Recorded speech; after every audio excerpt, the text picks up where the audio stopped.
Scientists say there's already evidence that valley fever is thriving due to climate change. Across the U.S., the number of cases rose from 2,200 in 1998 to 20,000 in 2019.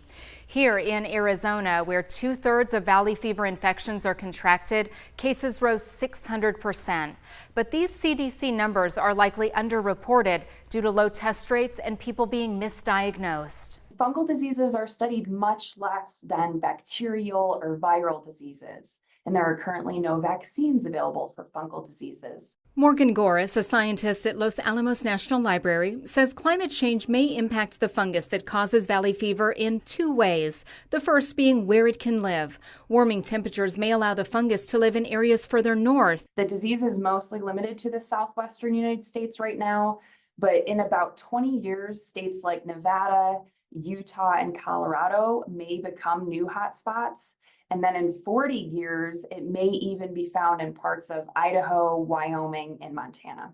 In addition, climate change may change how much fungus is growing and when. She says the fungus thrives between flooding and drought. The wet part allowing the fungus to grow, and then the dry part allowing the fungus to break apart into these tiny pieces we call spores. That's when humans can breathe them in and become sick if these spores get lofted into the air.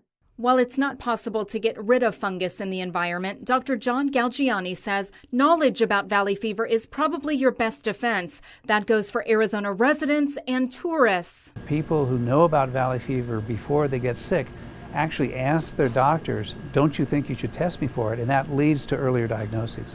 In one of our studies, we estimated that a case of valley fever costs roughly $400,000.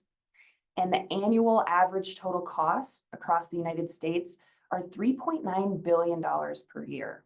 Goris says if valley fever is diagnosed early, treatment is more likely to succeed and cost less. Data shows 700 people in Arizona were hospitalized with valley fever in 2022 and 75 people died. For more information about the disease, including symptoms, diagnosis, and treatment, head to KOLD.com.